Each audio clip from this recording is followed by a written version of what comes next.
Bonjour les amis, vous êtes avec les Gilets jaunes constituants du 91. Aujourd'hui, petite opération citoyenne. On va devant la permanence parlementaire, la REM. Écriture inclusive, hein, la novlangue du néolibéralisme mondialiste. Stéphanie Adjé. Stéphanie Adjé de la 6e circonscription de l'Essonne. Donc là on est à Massy, hein. Massy, Palaiseau, là on est dans le nord-ouest de l'Essonne. Et Massy est une commune qui va jouer un rôle fondamental dans le Grand Paris Sud. Ouais, bon c'est vrai On dirait que c'est tahitien ça, c'est marrant. Oui, non, ça Elle est d'origine polynésienne. Ah bah c'est ça alors, c'est tahitien. Donc,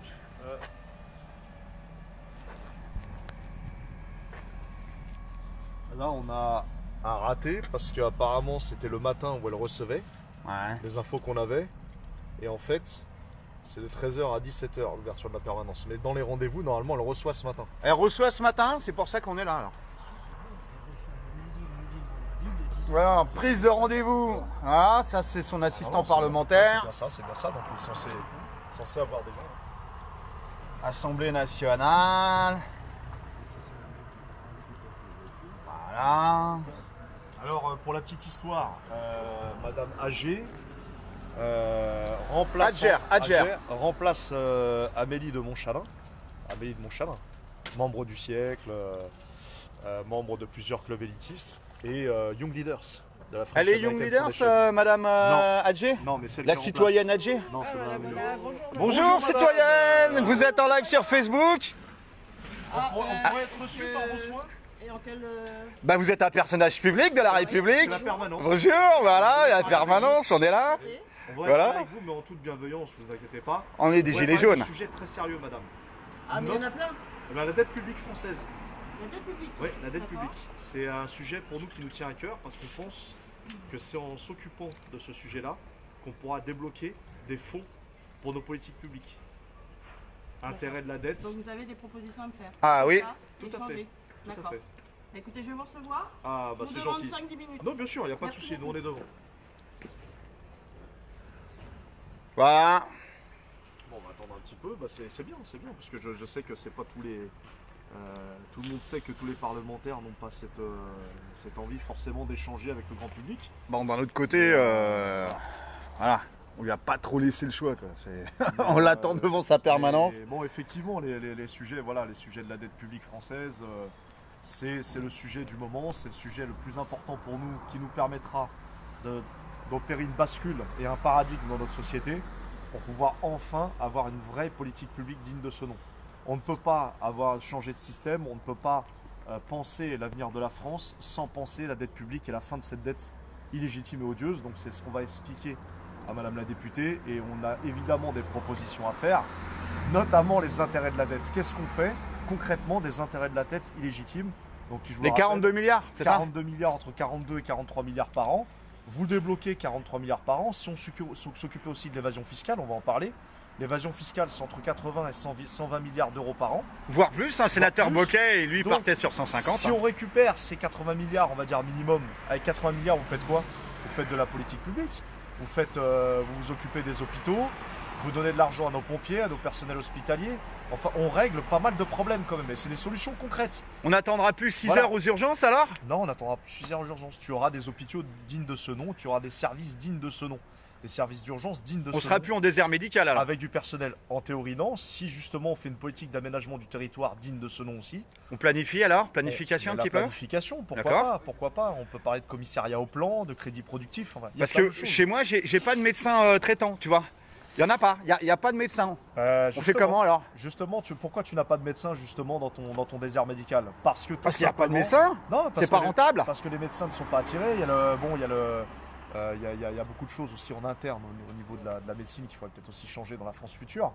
Mais honnêtement, On est à Massy les gars, on est à Massy dans le 91 et on a attrapé la citoyenne Adjé à l'entrée de sa permanence. c'est la 6e circonscription de l'Essonne. Et puis bah, comme elle a été surprise et puis elle était en live et puis tout ça, Bah voilà, elle a accepté, donc là on attend. Normalement, on va avoir les flics qui vont arriver. Donc. Mais on est reçu quand même, et c'est vrai, il faut le dire. On n'est pas reçu, on est sur le trottoir. Non, Qu'est-ce que elle tu va racontes? prendre le temps de nous recevoir. On attend juste. Toi, un t'y petit crois encore? peu. J'y crois, oui, parce que Ouais. j'y crois parce que ça s'est dit en live. Ouais. Tu peux pas faire retour en arrière. Non, mais ceci dit, ça serait intéressant parce que là, ça serait une première qu'on puisse avoir la citoyenne en live. En général, quand on fait des lives avec les députés, la tête n'est pas prise, etc. Bonjour, C'est citoyenne. un truc, mais allez-y, on reçoit. On va relancer à partir de Non, je ton n'ai portable. pas appelé la police. Voilà. Ah, à la différence de Oh. votre collègue Marie-Pierre Rixin. C'est une bonne chose. Je dis ça parce qu'on a eu Non, d'accord, mais. désagréable surprise. Vous savez, quand on aborde les personnes qu'on ne fait pas, on peut d'abord se présenter. Mais tout à Voilà. fait normal. Nous sommes un Y collectif a pas de de gilets souci. jaunes. Moi, j'ai toujours été Oui. quelqu'un de terrain, je suis toujours accueillie, je suis toujours ouverte au dialogue. Voilà, donc il y a des abords Ça fait plaisir. sur lesquels on peut. Oui, mais. Voilà, Ah, vous avez un c'est ça, c'est abord, vrai. elle va appeler les flics, Non, j'entends. pas du tout, pas du tout. On a juste une Vous, expérience vous, terrain. Je suis un personnage public, certes, mais bon, on n'aborde pas quelqu'un qu'on ne connaît pas de cette façon. Tout à fait. Allez-y. Bon, ne vous inquiétez pas, on reste pacifique. et Sors bienveillant. l'autre, parce que je vais être à court de batterie et je voudrais bien tout avoir. En tout cas, Et on va se présenter. Nous sommes un collectif de gilets jaunes. Les gilets jaunes constituants. problème de connexion. Exactement. Et en fait, ça veut dire alors constituant, parce qu'on pense à réécrire notre constitution. Parce qu'on pense qu'il y a un problème aussi dans la constitution. D'accord. On pense que c'est au peuple d'écrire la Constitution Voilà. et pas à ses représentants, puisque c'est censé être la loi au-dessus de la loi. Voilà. Donc en fait, ce collectif-là, on est en train de se structurer et faire un maillage national. Donc dans plusieurs départements, on est représenté. On est gilets jaunes avant tout, hein, même si on s'appelle constituant. Et notre objectif à nous, c'est la fin de ce système, clairement, parce qu'on arrive à la fin. On arrive au bout du bout. Je pense, hein, c'est ce qu'on pense tous, on arrive au bout du bout. Et que nous, on voudrait que ce soit les citoyens qui écrivent les règles de la représentativité et du pouvoir. Et c'est à nous de décider à travers un processus constituant quel sera l'avenir de la France. Donc nous, on pense à une démocratie directe. Et nous, ce qu'on souhaiterait aborder avec les élus de la République, c'est de comprendre les causes de tous ces problèmes-là. On veut donc aller à la racine des choses. Et la racine des choses et les causes, au jour d'aujourd'hui, pour nous, c'est la dette publique, c'est les réseaux d'influence au sein de la République, c'est le copinage, c'est le système représentatif qui est à bout de souffle et qui ne représente pas les intérêts des Français. Et surtout, ce qu'on pense, c'est qu'aujourd'hui, ce n'est pas le gouvernement qui dirige ce pays, mais plutôt l'Union européenne, les technocrates de Bruxelles et surtout les financiers, ce qu'on appelle nous l'oligarchie bancaire. C'est ça pour nous aujourd'hui qui dirige le pays, et ça, c'est pas entendable pour nous.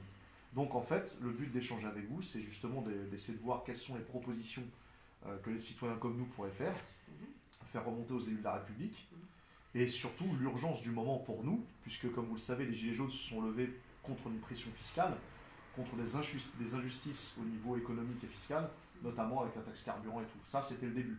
Maintenant, on s'aperçoit qu'il faut aller plus loin, et on souhaiterait vraiment que les élus prennent leur responsabilité de remonter les informations des citoyens des Gilets jaunes au sein du gouvernement, que vous fassiez et vous créez des commissions, notamment une commission, la commission des finances, il me semble que c'est elle qui gère la problématique de la dette publique, et il serait temps que vous montriez à tous les citoyens la vérité sur la dette publique.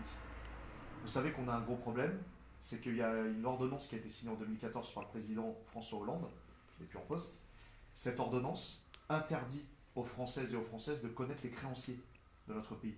Au jour d'aujourd'hui, on ne sait pas à qui on doit de l'argent. Le Français ne connaît pas les créanciers de son pays. Est-ce que vous trouvez ça normal? 2400 milliards, ça vous le savez, qui n'est pas remboursable techniquement. S'élève entre 42 et 43 milliards d'euros par an, juste les intérêts de la dette. Et vous savez que c'est un poste budgétaire quand même. Ça représente, je crois, l'éducation nationale. C'est le deuxième poste de dépense de l'État.